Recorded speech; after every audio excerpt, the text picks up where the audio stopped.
So, I'm Sam Bown, and I'm here to talk to you about DoS attacks, and I've got some help in doing that, which is very good. So, I'm going to talk a little bit about the hacktivists that have used DoS attacks, because I find them interesting, and they have dramatized how much damage you can do with the various kinds of DoS attacks, at the peril of going to prison themselves for it, which is a drag. But anyway, it helps the rest of us sell security appliances, and it helps me entertain students and keep them interested in learning how these attacks and defenses work. So you will be participating as victims. Now, how many people brought a device to get killed? 1, 2, 3, yeah, not very many. 4 of you over there. Okay, that's kind of what I thought. Okay, because Ryan, who's setting up a wireless network, says he probably can't connect more than 40 or 50 before it'll crash, and I didn't think there'd be that many volunteers to get their device killed. However, I was trying in the speaker room, and I believe this attack could be used to kill every machine at DEFCON from here. I was going to demonstrate a version of that, not so lethal on a stage, but it wouldn't connect at all in the prep room, so I decided to skip that for the moment. But if any of you were unscrupulous, you could try it. Anyway, we'll talk about that later. So that's me. I'm on Twitter. I teach at City College, San Francisco, and I've got 2 guests with me. I've got Matthew Prince here, who's going to talk about his inside dealings with LulzSec, which I was very pleased to have. In fact, I met him because both of us were deplored as immoral, evil people helping LulzSec. Because I retweeted some LulzSec tweaks that pointed to stolen data, which I thought was important, and he ran a service which they used to protect themselves from attacks. And so it'd be interesting to hear about that.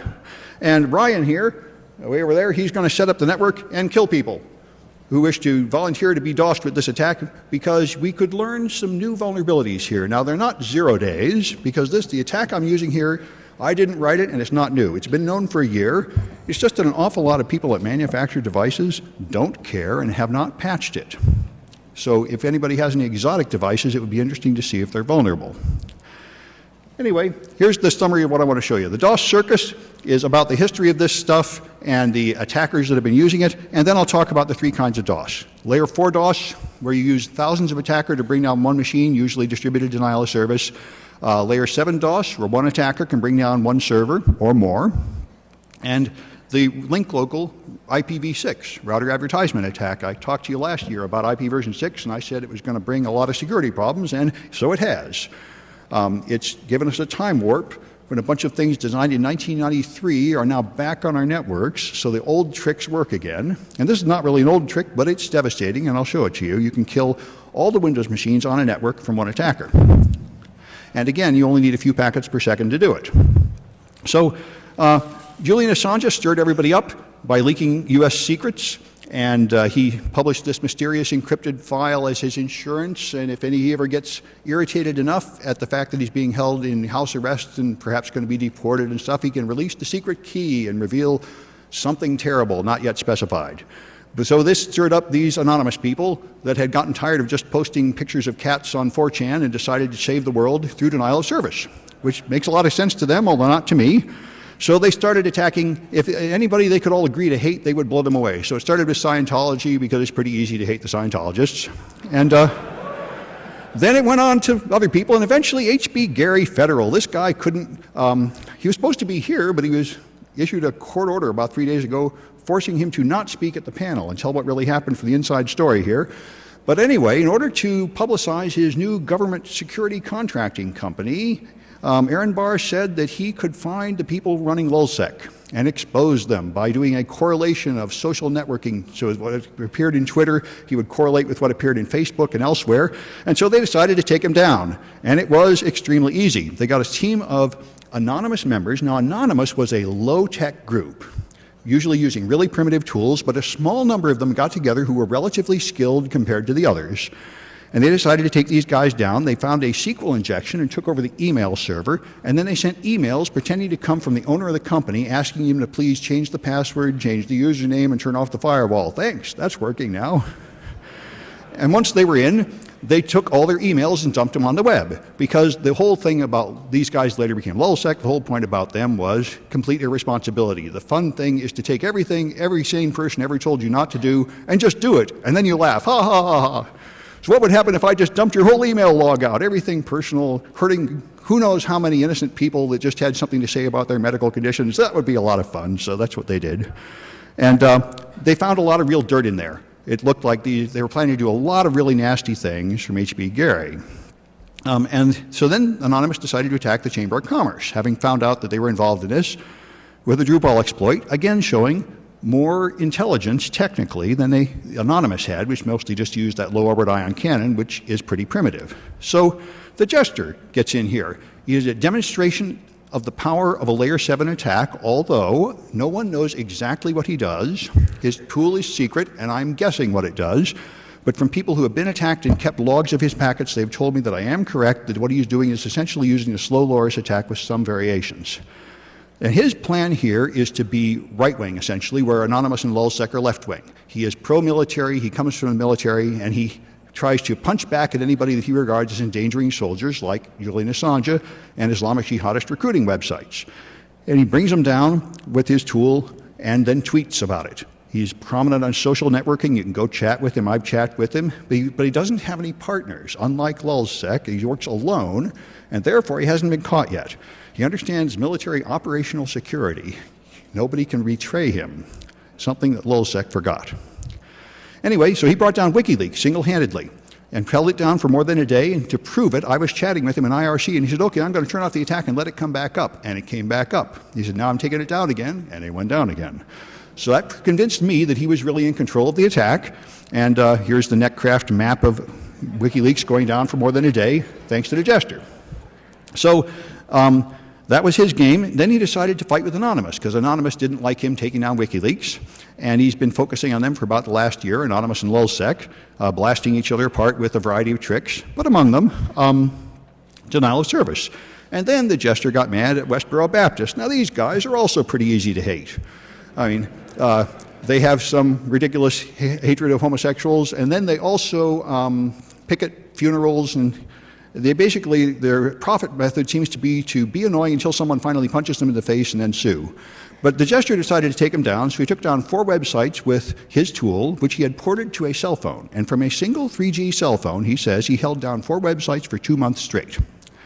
And I don't doubt that, because I know I could do it, and any of my students could do it, and any of you can do it if you just pay attention to this talk. It's not hard. The slow loris attack runs on Windows. It's not hard to do at all. And that's how it goes. Now, Lulzsec continued on a rampage, hacking everybody in sight. At one point, they just opened up a telephone line, and you could call in, and they'd hack anybody you wanted. They hacked U.S. government, military, NATO, British government sites. They dumped the contents of the Booz Allen Hamilton database. When they dumped out the Arizona cops is when I got really mad, because that was real important. And they dumped out their names and their password hashes and the logins for all the emails. And when they dumped out the Booz Allen Hamilton password hashes, that struck me as outrageous. 150,000 password hashes, half of them are cracked by the next day. So all the top military, their names and passwords are now out there where anybody can use them. I didn't think much of that. However, they also took down some games websites, which I didn't even notice, but it seemed to be what really caused trouble for them. And they put up a website to announce all the stuff they took down and all their stolen data. And then hacked PBS and put up a silly thing. And I was pretty irritated by that too. I said, why would you hack PBS? Come on, guys. Anyway, now they've been caught. Largely. Ryan Cleary was one guy kind of on the periphery of Lulzsec. They caught him in June, and shortly after that they caught T-Flow, who was much more important to Lulzsec, and just a couple days ago they caught Topiary. So they really are just British teenagers, very messed up, hardly left their house, and their attitude of just taking down everything just for fun is it comes from just childish immaturity. You might wonder what makes them do this. They are just young and foolish, is why they think they can just take down every government website and just for fun. Anyway, by the way, they're supposed to be both here. They're both on Twitter claiming to be here. They said they were at the pool yesterday. The Jester said he was here, and Sabu said he was here. I kind of doubt it, but maybe they are. Who knows? Sabu is the main Lulzsec person still at large, and widely assumed to be on the way down because his friends have already been arrested, and this is what always happens after they get the first one. They will betray all the rest because they don't have much in the way of operational security. Anyway, the technical part of this is you have a layer 4 DDoS is the simplest kind of attack. And this is what was used to take down MasterCard and Visa. They couldn't take down Amazon this way. Anonymous tried this. This is a protest which involves many people. So the reason it does is the tool they use is the low orbit ion cannon, which is just a network stress tester, and it doesn't do much harm. So it takes a lot of people to bring down a website this way. But with the participation of 3,000 or perhaps 30,000 attackers, the number is not entirely clear, they were able to hold down MasterCard for more than a day, and many other sites. And this is the kind of attack that Kaspersky was talking about when they interviewed him a while ago and asked him how many infected machines would it take to bring South Africa off the internet completely. Or I'm not sure it's South Africa, some nation, and he said it would take hundreds of thousands of infected machines to do that. And I know that's false. I know it would take one 3G cell phone. However, he's not thinking of that kind of attack. He's thinking of the layer 4 attacks where it takes thousands of machines to take down one target. And it's really nothing more than just pressing F5 in your browser. F5, F5, F5. If enough people do that, you get the /dot effect. The page goes down. It is a denial of service of a sort. It's just a very weak, primitive one. The more powerful ones, one like the slow Loris attack that Arsenic came up with a couple of years ago, and there were many previous versions of the same thing. Here you do something smarter. Instead of sending a complete request to the web server and just sending a lot of complete requests to the web server so it has to work too hard to serve them all up, you send it something that will jam up the web server. An HTTP GET request to get a page from a server looks like this. You have the layer 2 information and the layer 3 information, and down here you've got the GET, which is several lines of information. And if you just send part of the GET and you never send the rest of it, then the network assumes that you're on some kind of unreliable network and the packets have been fragmented. And so I've got the first half of it and the other half is still coming, so it waits for the other half. And that ties up incoming lines. And it's extremely powerful, and I'll show it to you here in a couple minutes. That's the slow Loris will freeze all available incoming lines, and all you need is about 1 packet per second, and it stops an Apache server dead. Are You Dead Yet is another similar one, but it uses posts, and it affects IIS. IIS is not affected by the slow Loris attack with incomplete GET requests, but it is affected by incomplete post requests. There are other variations of it now. There's one using Keep Alive DoS that works. I tried that, and it's somewhat effective. It's not as powerful as the slow Loris attack, but it's another way to send requests that make the server do a lot of work. The Gestures tool presumably uses one of these principles. He calls it Xerxes. It is a graphical interface. Looks like it runs on Ubuntu Linux to me, but who knows? And then it has this attacker. One important thing about the layer 7 attacks is you can run them through an anonymizer so you don't go to prison. The low-orbit ion cannon does not enjoy this feature because it has to send a lot of traffic from you to the other end. If you try to run it through the Tor network, it'll just choke off your attack, and it'll just bring down the Tor network because it's like a flamethrower. It burns everything between you and the target. But the layer 7 attacks are like a guided missile. It just sends a few packets that do no harm to anything, and when they get to the server, blam, the server becomes unavailable.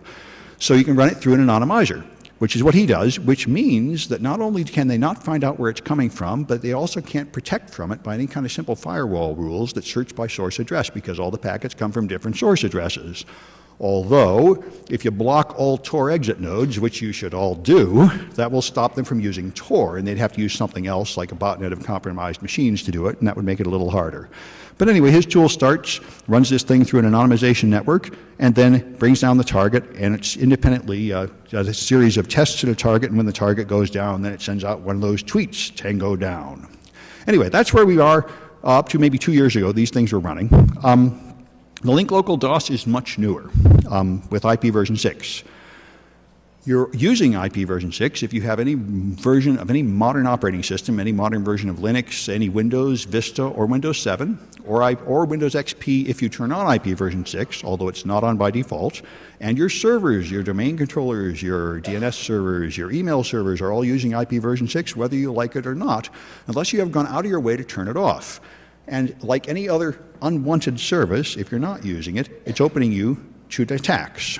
So in IP version 4, when a machine joins a network, unless you're weird enough to be using static IP addresses, which most people aren't, your machine boots up and it asks the router, the DHCP server, I need an IP. It says, okay, use this IP. Then there's another back and forth to make sure nobody else is using that IP, and it's the end of the game. There will be no further DHCP traffic until you restart that machine or until a long time passes, like 4 days.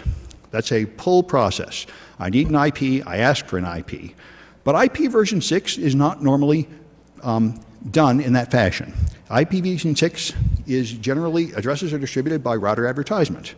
So the router pushes out a router advertisement and says, I am the router, everybody stop what you're doing and join my network now. everybody has to stop, make up an address, and join the network. It's a broadcast packet, although the purists will tell me there is no broadcast in IP version 6, but there is something called multicast to all nodes. So the difference between these things is theological in nature, and I don't intend to go into it. But the point is, the router sends out one packet that goes to every node, and every node now has to join the network, which doesn't seem that bad. Here's the router advertisement packet going to a multicast to all nodes address, FF02::1, and telling people what network to join. The problem is you can send out a lot of router advertisements. And when you do, the poor target joins all these networks, and that would be all right, except that Windows is extremely inefficient at doing that. So let me show you a few of these attacks. I should have some virtual machines set up. Now this is how I do it in class with my students. I use virtual machines on an isolated network. And I'll tell you a little more when I get there. So let's start with the old-fashioned attacks. Here I've got a Backtrack 5 Linux machine, and it's running as a web server. So if I go to localhost and refresh, I put up a web page here with a picture of a cat. All right, so it's handing out that glorious web page. Now, if you run this page, you can see the status of your server. And let me see if I can figure out how to turn off some junk to save some room here. Can I right-click? Let's see, view, toolbars. Ah, good. Get rid of toolbars. Come on. Use toolbars, bookmarks. There, that's getting somewhere. Okay, now, that's the server status. And down here, these are the current connections. There's one connection waiting here, and all the rest are available, of hundreds of connections available. So this server can handle hundreds of people viewing that web page. So if I go over here, and this guy views that web page, it should show up here as another connection, and so it does. Now I have a couple connections. So now let's attack this poor Linux machine from this Windows machine. We'll start with the old-fashioned stuff, the low-orbit ion cannon. Let's get these things out of my way. All right, the low-orbit ion cannon is here, the thing that anonymous people use as a shortcut to go into prison. And I'll need an IP address here. Let me join this. There we are. Okay, 192.168.1 HTTP, 192.168.198.173. Hopefully I got that right. Yeah, it looks pretty good. 198.173. Okay, so this attack goes here. I need a little more room on my screen. Come on, come on. Hey. This is Lion. It lets you drag the corner from the middle now, but it doesn't seem to refresh this page in any hurry. Well, that's irritating. Turn to your computer. Well, I don't like virtual machines much, but under these conditions, I'm kind of forced to use them. Seems. Do what? Well, it won't even respond to anything I do right now. This is fairly common.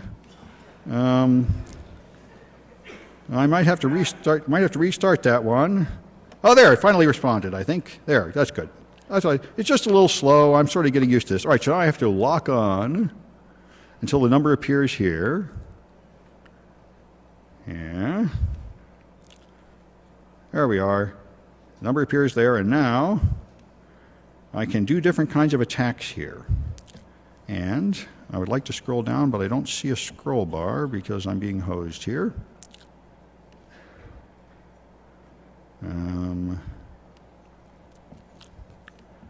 Pardon me. All right, I'll have to go to full screen. That's the only thing I can do. I make it big enough so I can see what I'm doing. All right, because the low-orbit ion cannon, in addition to sending you to prison, isn't very well written. It doesn't let you see what you need to see too well.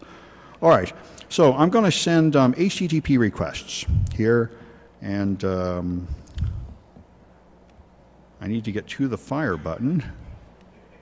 There, I'm in charge in my laser. Whoever wrote there, now it should be there. It's sending stuff, numbers. Okay, it's sending complete requests back to my poor target, which is here. So my poor virtual machine here will now show that people are using up the connections. And there they are. See, it's filling up with a bunch of C's. Now those C's are connections at the web server. It is gradually filling up here, so it's using up all the web server can do. But what it's doing is complete connections. They form a connection, they download that little web page, and then they wait to time out. So this does fill up all the connections and make the web server unavailable, but it does it in a very weak way because each connection terminates normally and then just ends its time normally. So it only ties it up for a couple of seconds. So that's what this one does. Let me get back to my virtual machine, which is here. So, all right, and let's stop that one. That should have stopped it, and get rid of that one. Let's do the slow Loris one, which is much more powerful. And OWASP wrote a Windows version of it, which is really nice. And it's also small enough that I don't need to have such a big window for it. All right, so now I have to put that address in here, 192. Give me a break. I could get it out of here, couldn't I? Yeah, that would be fun. Copy it from there, put it in here. Okay. Now this is going to run that attack. Let me just get this back to normal. Since I'm no longer attacking it, it goes back to normal. Only one connection. There's an extra one there. I don't know what it is, but I'm not worried about it. Now I run that attack. There we go. Now if I refresh this page, you see it's filling up, and it's filling up this time with R's. Those are pending requests. Each one of those will take 400 seconds to time out by default. So you don't need to send very many of them, and it uses up all available incoming lines, and this server is toast. So that's the slow Loris attack, and the HTTP post attack is similar. So it's very powerful and very dangerous, and now it's this easy. And when you stop, it will recover. It recovers pretty fast in this case. I don't know why it's not taking 400 seconds, but maybe the default timing in Apache on Backtrack 5 is different than what I think it is. I'm not quite sure what causes that. But anyway, now that we've shown you how to kill Linux or Windows, let's go the other way with the more powerful attack. Let me clear all this stuff up and set up my poor Windows machine to show you the evil that is about to happen to it. So if I go here and do ipconfig /more or pipe more, you'll see this machine is an ordinary Windows machine. I put on a static address of 2::2 and IP version 6. It's got a IP version 4 address and really not much else going on. Now let me bring up a task manager window because that's the interesting way to see the damage that's going to happen to this machine. Task manager shows the CPU is now at 0%. So let me shove these things over near each other and shove it over to the side. There's my Windows machine just sitting there. Now if I send it some IP version 6 packets here, I'm going to do fake router 6 first. Fake router 6. This is the THC IPv6 attack suite from Van Housen in Europe someplace. And I do that on ETH1. And I'll send it DEFCON. I can't get an N though, but I can get that far of DEFCON. I'm going to send that. Okay, now it's sending some packets, advertising that network. Don't need to wait any longer. All the devices on that network have been commanded to join it. And there it is. It's made an address starting DEFCO. Now this is what's supposed to happen when you add a router in the normal course of events. I add a router, it advertises its prefix, everybody joins, and the game's over. But if I send a flood of unwanted packets at the rate of hundreds per second, ETH1, I'm going to stop it very soon. There. After each dot is 100, I've sent about 1,000. This is now at 100%, and it's just going to sit there at 100% for a long, long time.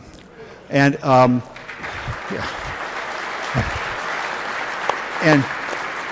and what's worse is well, I got this far. I was trying to make a project for my students sitting outside a coffee house. I said, well, this is fun, but the problem is it's killed it so bad that you can't see the addresses. If you run ipconfig, now if I stop it really fast, this will actually respond without waiting forever, and you can see what it's done.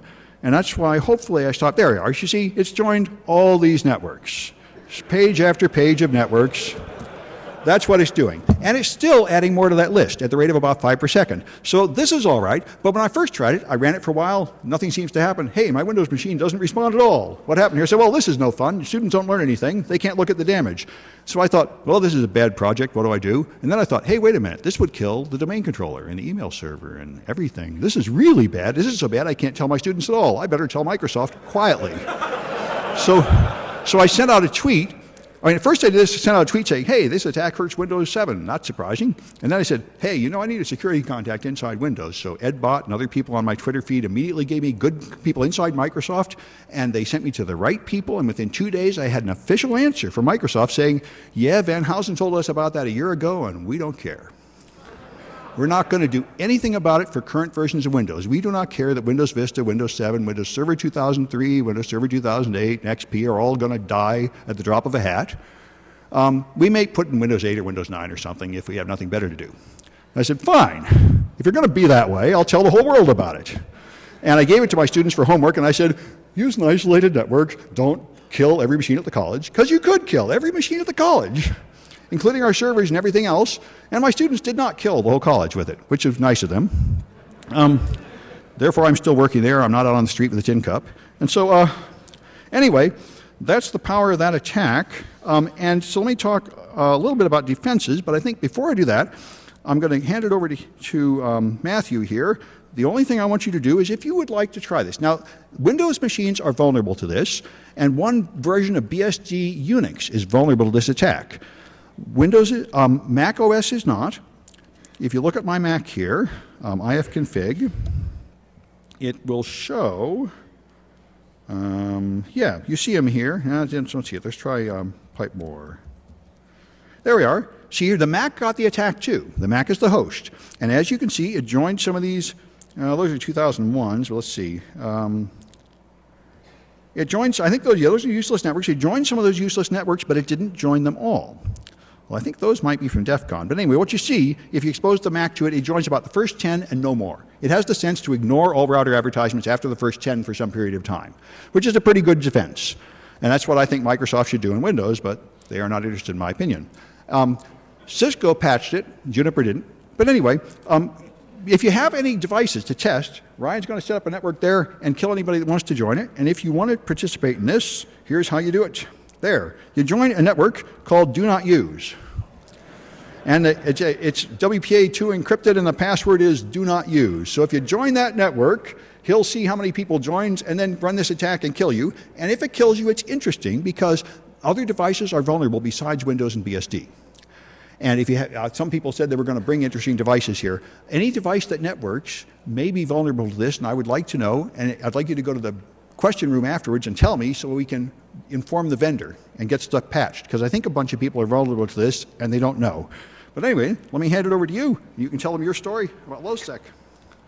And then I'll come back and talk about defenses if we have time left.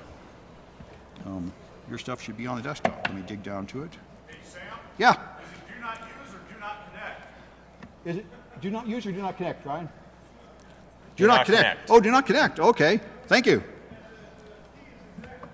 Okay. Yeah, so its name is do not connect and the key is do not connect. Okay.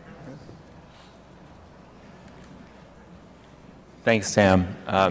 Sam is the only person that I know who can make running a DDoS attack seem charming.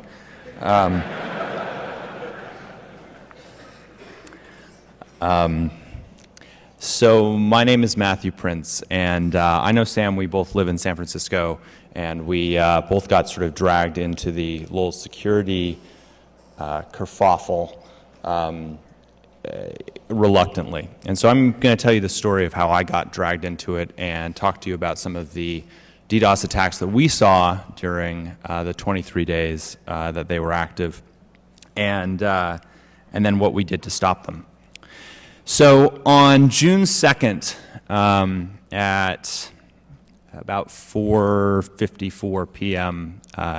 Greenwich Mean Time, the Lowell Security Twitter account announced that they had finally gotten around to actually making a web page. What was pretty amazing was that within about 15 minutes, that web page was knocked offline by a fairly significant denial of service attack. I don't know the details of this particular attack because we hadn't been involved yet. About an hour after the web page was first announced, Lowell's announced that they had actually solved this problem on a Twitter account. And the only thing that had changed, as far as I've been told, is that 9 minutes earlier, they signed up for Cloudflare. Now, Cloudflare doesn't. We're a service. We make websites faster and we protect them from some attacks, but we don't really think of ourselves as an anti-DDoS service. So it was somewhat of a surprise for the Lowell security people to do that. It was even more of a surprise when an hour later, Lowell security sent out a message to me saying, "Hey, we love your service so much. Can we exchange rum for a free pro account?" I had no idea who Lowell Security was at this point, and so I tweeted back a tweet which my legal counsel has since told me to remove, which said, "It depends on how many cases and how good the rum is." They never sent the rum, and we never gave them a pro account, but Cloudflare is free, and thousands of sites sign up for it every single day, and we typically don't have problems with them. These guys we had some more issues with. And so over the course of the next 23 days, they wreaked mayhem in lots of different ways. And finally, on June 25th, they called it quits. And what was interesting is that the way Cloudflare works, we're a reverse proxy, right? So all of the traffic which goes to Lowell Security passes through our network first. Which has two significant effects. The first is anyone who attacks Lowell Security was attacking us, so that was amusing. And then secondly, it meant that Lowell Security was actually able to hide where their origin was, where they were actually hosting from, and that's a side effect of how our system is designed, but it was one that they used to great effect. Sam actually contacted me a little while ago. He said he was going to do a talk on DDoS, and we sort of talked about the experience, and he said, would I be willing to share some information about it? And again, we have legal counsel, and we're a real company, and we have a privacy policy, and even if you're an internationally wanted cyber criminal, we try to respect the privacy policy. And so I wrote the following email. There's a little bit more to it. To the email account that we had on file for Lowell Security on July 2nd, right after they had called it quits, saying, "Hey, I've been invited to talk about this at DEFCON. Would you mind?" And I didn't hear anything for quite some time. And then 11 days later, someone by the name of Jack Sparrow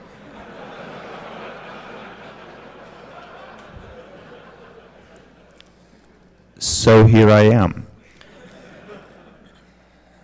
So I can talk about some things. I can't talk about anything, everything. I can talk about things writ large. I can talk about how they affected us. I don't want to get the hosts necessarily that they were using in trouble, so I'm not going to be revealing their exact IP addresses. But let me tell you a little bit more about what happened over those 23 days. So this is the actual traffic to Lowell Security's website. Over those 23 days, they received a little over 18 million page views as people went to that site. You can see it peaked early, and then it's trailed off since then. The website is still actually on Cloudflare, although the website behind it has been taken down. So if you go to it today, you'll see an Apache configuration page. I don't know what they have planned next. What's interesting is that we can actually look at what is just the attack traffic and break that down. And I'd say that this attack traffic up until the spike, kind of in the middle there, was almost just background noise. It was not something that we were particularly concerned with. And in fact, what I say on a slide in a couple of seconds is that the 3 weeks that Lowell Security were on Cloudflare was actually 3 of the quietest weeks for denial of service attacks that we had seen, which is strange because a lot of people were saying that they were attacking them. There was this one spike in the center, but that seems to have been caused by a couple of very distinct events that they engaged in, and I'll talk about what that is, and then I'll talk about exactly what the sort of attacks that we saw for Lowell, against Lowell's, and what we did to defend ourselves, and then the ones that were sort of annoying to us. So one thing that was particularly interesting, this is on June 25th, this is the jester. I don't know who the jester is.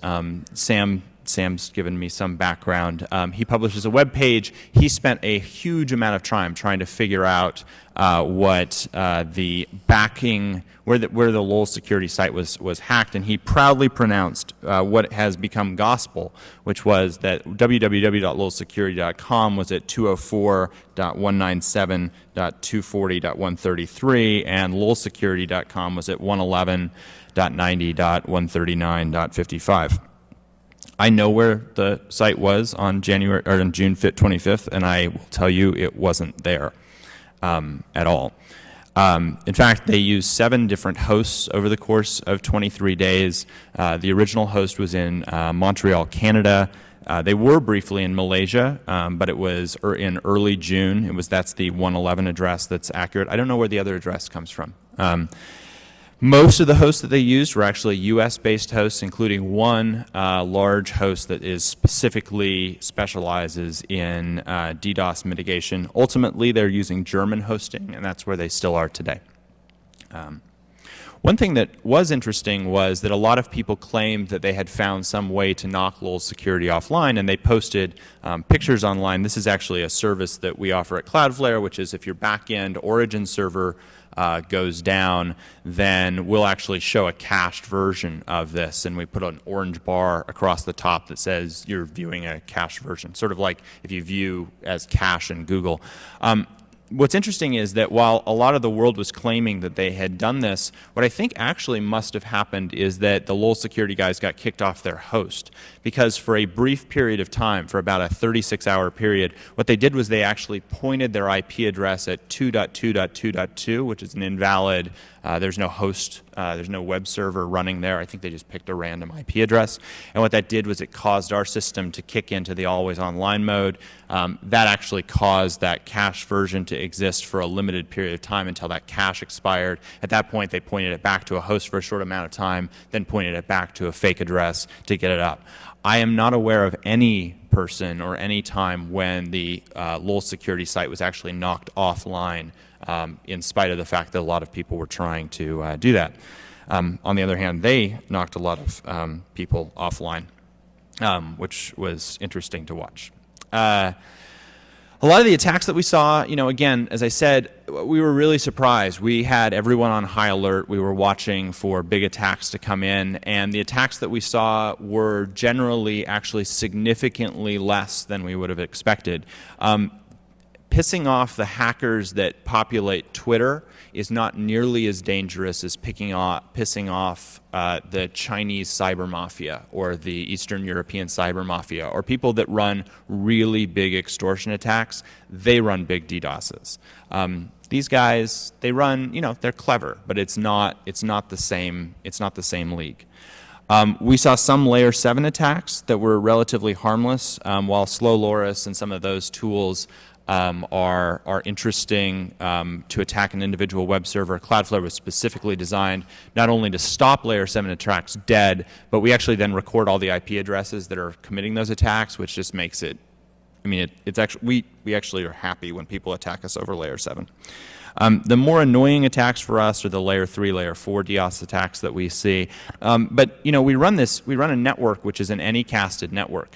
And what that means is that we have a bunch of machines, hundreds and hundreds and hundreds of machines, running in 14 different data centers all around the world, listening on the same IP address. So that tends to take distributed denial of service attacks or high volume attacks and spread them out over a very large surface area, which makes it much more difficult to launch something like that against us. What is more interesting, though, what the annoying attacks that hurt us were a couple of different things.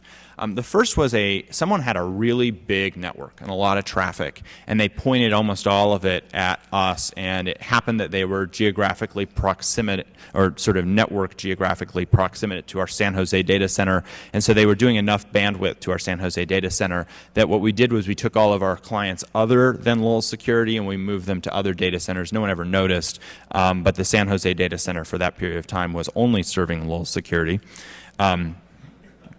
Kept them online, though. And Another attack which was really interesting, it's actually not a particularly big threat to most people, it was a threat to us, was using Google as a reflector. So we have special rules that are in place for Google's IP addresses in order to make sure that we're never blocking legitimate crawler traffic from coming to us. And so someone who was actually very clever found out that if they sent a lot of SYN requests with fake headers pointing back at our IP addresses to Google, Google would ACK back to those, and that actually created some issues for us internally. It was a pretty easy solution. We blocked the ACKs that didn't have a SYN attached to them, and we called our friends at Google and said, you'll never get origin traffic coming from this, so just firewall it off. And that was solved within a few minutes. But that was actually a clever attack that looked at the nature of how our system worked and challenged us based on that. The last one, which was the most annoying, someone did a thorough scan of our IP address ranges and found some exposed router interfaces that were out there, and figured out the routers that we were using, or just dictionary attacked against the routers, we're not sure, and they were able to launch attacks that actually shut down some of our routers. And they were able to bypass Anycast because those were specific to that. The solution, again, was fairly straightforward. We just blocked those IP addresses off to the outside network, but it was the attack that actually caused us the biggest problem and knocked a couple of our routers offline for a couple of minutes. But largely, again, when I compare the big attacks that we see when a client of ours gets a letter in the mail that says, "Hi, I'm the helpful Chinese government agency. By the way, we've detected on your network that someone is going to attack you. If you send us $10,000, we can probably do something about it." Obviously not a real Chinese agency, and they really can do something about it because they're launching it. Those are big attacks. These were relatively small by comparison. Sam, I think I'm losing power. So, yeah, if you can just make sure it's plugged in. So, a couple of things. I think I got it there. So, sorry about that.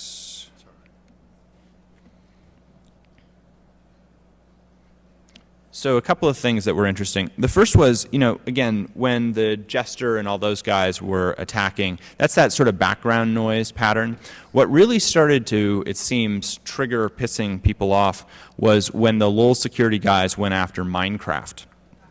And that was the real spike in traffic, and then the drop back off in traffic was caused when they stopped attacking Minecraft. In fact, internally in our office, the biggest debates were in terms of whether we should drop them off our network or not, came from the Minecraft aficionados who said, "You're now causing me pain, and that's not cool."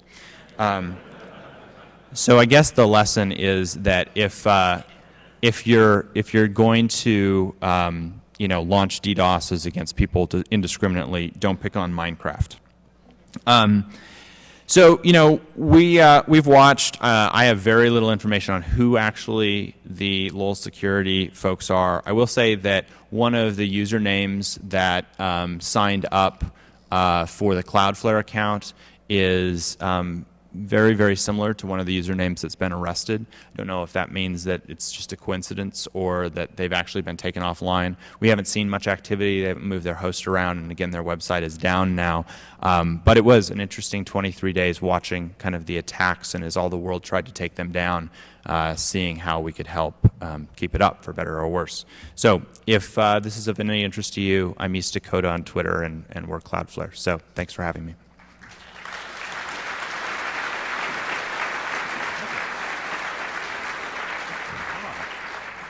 All right, thank you, Matthew. I really appreciate you coming to do that, because I am trying to improve my game.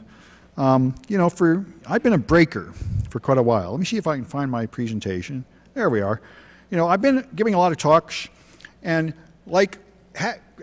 attack is easier than defense. So my talks are always the same. I have this new attack. It blows everything away. Ha ha ha. And if you don't like it, tough. You have to wait for Microsoft to patch it or something. Basically, you're hosed, which is a common message you'll hear at DEFCON and other conferences, but I'm trying to move up. So I've told you this stuff. By the way, there are some defenses. See, I'm trying to move into defense, which is tougher. Most of the time, defense is difficult. Now, if you want to block those router advertisement floods, you could turn off IP version 6. That will protect you, but IP version 6 is necessary, and it does things you probably want, like home groups and direct access. You can turn off router discovery with a netsh command at the command line, and that will mean that your machine does not listen, does not do anything when it gets RAs, and it will protect it from this attack. It'll mean you have to put a static IP version 6 address on it, which is probably the right thing to do on a server. You can block it with the Windows firewall, and only accept router advertisements from the authorized router, and that will protect your clients, although it's pretty easy to defeat that by just making rogue router advertisements that appear to come from that source address, but it will stop the attacks to some extent. And Cisco makes a switch with RAGuard. Cisco patched their own vulnerabilities for this as soon as they were told by Mark Hausa, and they made a proprietary protection for your network. So if you buy a Cisco switch with RAGuard, okay, good. Right on time here. Anyway, you can evade that pretty easily. By putting in fragmented router advertisements, we'll go right past Cisco's RAGuard. So for every defense, there is another attack. But anyway, as far as defending, my conclusion has been for a long time, the only reason your website is up is because nobody hates you. If even one person hated you, you'd be down. That's what the Jester proves. That's why I think the Jester is so important for network security. He proves that just one angry man can take down a lot of websites, and you're helpless, basically. Now, it's not entirely true that you're helpless, but the defense seems to be a little difficult to put in. I tried playing with some defenses. You can use mod security. Now, in a laboratory condition, mod security's latest version has an anti-layer 7 DoS feature, but all it does is stop too many connections from the same IP address, so it will save you from a test on your network with that OWASP tool, but it won't stop the Jester because he goes through Tor or some similar network, and all the attack packets come from different networks. You can pay a service like Akamai to protect you, and they'll use a few tricks to protect you. You can put in a load balancer. Load balancers will protect your server by only letting complete requests make it to the server. But the load balancer itself will go down if you throw in enough traffic. It's a defense, but it's not a perfect defense. It took something like 4 times as many packets to free the load balancer in my test, so it's something. You can also do things like counterattack. HD Moore had a good one here. Somebody tried attacking him with a botnet, so he pointed his DNS address back to their command and control server, so they blew themselves away. And that's effective, of course, but it does mean your site is down while it's happening, and it's questionably legal. I mean, now he's taken the flame, just like if I had a shield and I reflected bullets back to shoot back at the bad guy shooting at me. I don't know. Anyway, there may be some legal issues there, but it did work, and it'll work against flood attacks like Anonymous with their low orbit ion cannon. But I was very pleased to observe Cloudflare here, because I've had the same talk I give everywhere. There's this horrible attack, there's not much you can do, and now I'm contacting people out of the blue that have vulnerabilities exposed on Pastebin to try to get them to fix their stuff, and they're typically small businesses that don't know much, that don't have any security team, and I can't tell them to purchase and implement a extra server to protect your server, but what I could tell them to do is just use Cloudflare, which is a free service, and that's not too hard to do, and it really will protect you, and I was very pleased to observe that it really stopped the Jester. The Jester really wants to take him down, and he really can't. It's the first thing I've seen that would do that you could easily deploy without, having an expensive network security team. So I'm going to be playing with it with my students next semester. We're going to be setting up all these defenses and trying to blast through them and trying to make them good and strong. Defense is much harder than attack. Anyway, I guess that's it. Did anybody actually get murdered here, Ryan? What's that? Ask them. Yeah. Did anybody's machine actually go down from hacking his network? Anybody want to talk about it? No volunteers. Well, when you volunteer to ruin machines up here, you don't get too many volunteers. Okay, fair enough. So I guess that's it. I'll see you next year. Oh, there's a Q&A room.